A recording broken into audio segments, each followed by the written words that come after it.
عملی نیکی میں اصل شے ہے ہمدردی، ہمدردی میں مال خرچ کرنا، اور اس کے لیے ستون ہے زکوٰۃ۔ کم سے کم یہ 2.5% تو نکالو، بوتل کا کارک تو کھل جائے، پھر اور بھی دو، اور بھی دو، اور بھی دو۔ یہ تو obligatory ہے، یہ تو فرض ہے، یہ تو لازم ہے۔ لیکن مقصد کیا ہے؟ اس کو جو سمجھ لیا بس یہی زکوٰۃ ہی ہمارے ذمے میں ہے، وہ بڑے مغالطے میں۔ حضور نے فرمایا صلی اللہ علیہ وسلم، ان فی المال حقا سوى الزکوٰۃ، اے مسلمانوں یہ نہ سمجھنا کہ بس زکوٰۃ ادا کر دی تو تمہارے مال کا سارا حق ادا ہو گیا۔ ان فی المال حقا سوى الزکوٰۃ، تمہارے اموال میں حق ہے اللہ کا زکوٰۃ کے علاوہ بھی۔ اور پھر آپ نے یہ آیت پڑھی، وَآتَى الْمَالَ عَلَىٰ حُبِّهِ ذَوِي الْقُرْبَىٰ وَالْيَتَامَىٰ وَالْمَسَاكِينَ وَابْنَ السَّبِيلِ وَالسَّائِلِينَ وَفِي الرِّقَابِ وَأَقَامَ الصَّلَاةَ وَآتَى الزَّكَاةَ۔ یہاں آتا الزکوٰۃ تو ہے ہی ہے، اس سے پہلے جو آ رہا ہے یہ سرپلس ہے، اس سے آگے کی بات ہے، یہ ایڈیشنل ہے۔ اسی لیے جب انفقوا انفقوا انفقوا انفقوا انفقوا کی جو تکرار ہوتی ہے قرآن مجید میں، تو ایک جگہ پھر سوال کیا صحابہ نے، کتنا خرچ کرے حضور؟ فرمایا قل العفو، کہہ دو جو بھی ضرورت سے زائد ہے دے ڈالو، don't accumulate, don't retain any thing.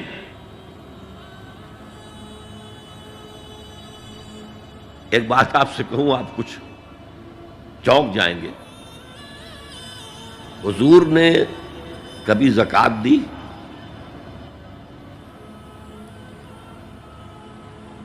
کبھی نصاب کے بقدر پیسہ آپ کے پاس جمع ہوا کہ آپ پر زکوٰۃ واجب ہوتی؟ کیسی عجیب بات ہے۔ ارکان دین میں سے ایک رکن سرے سے غائب، کبھی آپ نے مال رکھا ہی نہیں۔ حضور کا اسوہ ہم جانتے ہیں، مسواک کر لی ہے، پائچے جو ہیں ٹخنے سے اوپر کر لیے ہیں، یہ اسوہ ہے؟ ہاں ہے، یہ بھی ہے، ٹھیک ہے، سنت ہے، اسوہ تو یہ ہے۔ اور صرف آپ کا نہیں، جنہیں ہم کہتے ہیں فقراء صحابہ، ابو ہریرہ، ابو ذر، سلمان فارسی، علی رضی اللہ تعالی عنہم اجمعین، یہ فقراء صحابہ میں سے تھے، کبھی کچھ نہیں رکھا اپنے پاس۔ میں نے بتایا تھا آپ کو شاید کہ حضرت علی کی جب شادی ہو رہی تھی حضرت فاطمہ سے، کوئی مکان تھا ہی نہیں، کہاں لے کے جائیں؟ ایک انصاری نے ایک حجرہ دیا ہے اپنے مکان کا، اس میں حضرت فاطمہ ودا ہو کر گئی۔ He didn't have any home۔ ابو ذر وہ تو دوسری انتہا کو چلے گئے تھے۔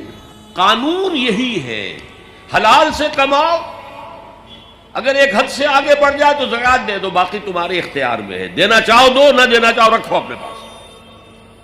قانون اس سے زیادہ آپ کو پابند نہیں کرے گا۔ کبھی بھی آپ نے جبر نہیں کیا، ایمرجنسی میں بھی جبر نہیں کیا۔ ایک واقعہ آتا ہے کہ حضور کو کئی وقت کا فاقہ تھا، تھوڑی دیر کے بعد حضرت ابو بکر آئے، آپ نے چہرے سے پہچان لیا کہ فاقے سے۔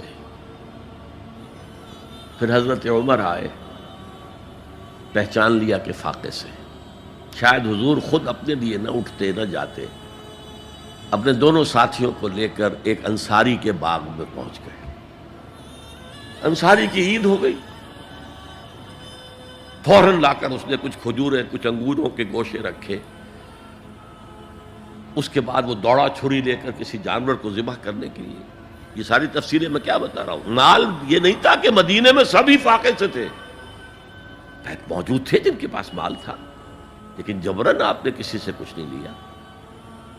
جب وہ چھری لے کر چلا، فرمایا دیکھنا کسی دودھ والے جانور کو نہ ذبح کرنا۔ بہرحال کچھ دیر کے بعد وہ گوشت پکا کر لایا، روٹیاں رکھیں. اس کے بعد حضور نے ایک روٹی پر چند بوٹیاں رکھ کر کہا یہ عائشہ کو دے آؤ، اسے بھی کئی وقت کا فاقہ ہے. اور پھر حضرت عمر کی طرف رخ کر کے کہا عمر یہ ہیں وہ نعمتیں جس کا حساب دینا پڑے گا اللہ کے ہاں.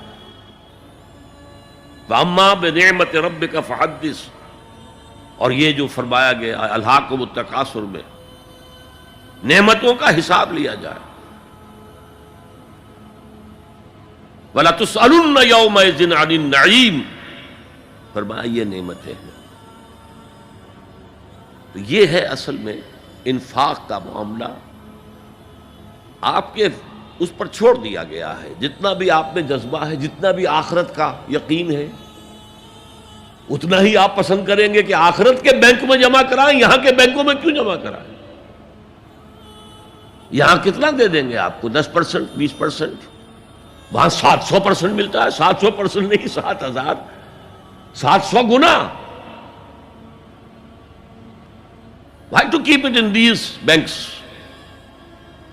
حضرت مسیح کا جو پہاڑی کا واس بہت مشہور ہے، سرمن آف دا ماؤنٹ، بڑے پیارے الفاظ ہیں. میں آپ سے اپنا تاثر عرض کیے بغیر نہیں رہ سکتا. جہاں تک مواعظ کا تعلق ہے، جو حضرت مسیح کے مواعظ آئے ہیں ان سے اونچے واعظ کوئی ممکن نہیں. اسی میں یہ جملہ بھی ہے، دیکھو اپنا مال زمین پر جمع نہ کرو. جہاں چوری بھی ہوتی ہے ڈاکہ بھی پڑتا ہے، کیڑا بھی خراب کرتا ہے. آسمان پر جمع کرو جہاں نہ چوری کا اندیشہ، نہ ڈاکے کا خوف، نہ کیڑا خراب کر سکے. اس لیے کہ میں تم سے سچ کہتا ہوں کہ جہاں تمہارا مال ہوگا وہیں تمہارا دل ہوگا. مال یہاں ہوگا تو دل اٹکا ہوا ہوگا، اور فرشتے اس طرح گھسیٹ کر کھینچیں گے آپ کی جان کو جیسے کہ سیخ پر سے کباب کھینچا جاتا ہے. اور اگر دل وہاں لگا ہوا ہے جس کے لاکھوں کروڑوں ڈالر سوئس بینکس میں جمع ہیں، اسے کہا جائے نکل جاؤ پاکستان سے، اسے کوئی تکلیف ہوگی؟ نکل جاؤ فلاں ملک سے، ملک بدل کرتے تمہیں کیا تکلیف؟ میرے بینک کے اندر پیسے ہیں. البتہ جس کا باہر کچھ نہ ہو اسے اگر یہ دی جائے سزا تو اس کی تو جان پر بن جائے گی. تو یہ ہے انفاق کا معاملہ. اس میں یہ دو جو ہے، ایک قانونی سطح ہے. قانونی سطح یہ کہ حلال ذریعہ حرام نہ ہو، سود نہ ہو، جوا نہ ہو، فحاشی کو ذریعہ نہ بنایا جائے، منشیات کو ذریعہ نہ بنایا جائے کمائی کا.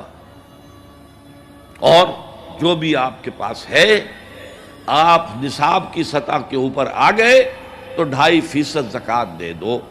قانون اس سے آگے آپ سے مطالبہ نہیں کرے گا. اگرچہ فقہا نے یہ فتویٰ دیا ہے کہ اگر کسی وقت جو فقراء ہیں ان کی ضرورتیں زکوٰۃ سے پوری نہ ہو سکیں تو اس وقت کا امام، اس وقت کا خلیفہ، وہ زبردستی بھی امراء کے مال میں سے مزید لے سکتا ہے زکوٰۃ کے علاوہ. لیکن کمال یہ ہے محمد رسول اللہ صلی اللہ علیہ وسلم کا کہ نہایت جاں گسل تحریک جو تھی، انقلابی تحریک، اس میں بھی کبھی آپ نے جبر سے کام نہیں لیا. یہ آپ کے چوائس پر ہے. البتہ ایک معیار مقرر کر دیا، جیسے حضرت ابو بکر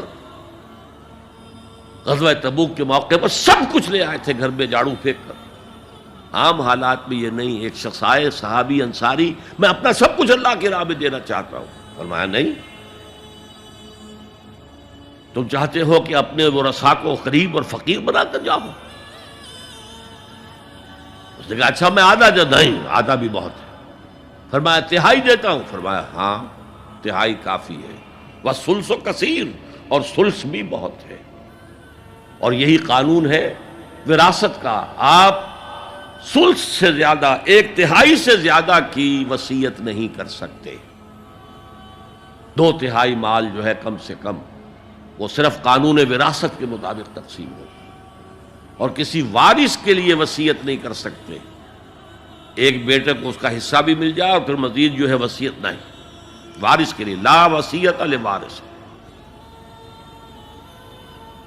تو یہ ہے زکوٰۃ، در حقیقت اس جذبہ انفاق کو سپورٹ دینے والی شے. کم سے کم یہ تو دو. بوتل کا کارک کھل جائے گا تو مزید بھی نکل آئے گا اس میں سے. وَآتَ الْمَالَ عَلَىٰ حُبِّهِ ذَوِي الْقُرْبَىٰ وَالْيَتَامَىٰ وَالْمَسَاكِينَ وَابْنَ السَّبِيلِ وَالسَّائِلِينَ وَفِي الرِّقَابِ وَأَقَامَ الصَّلَاةَ وَآتَى الزَّكَاةَ.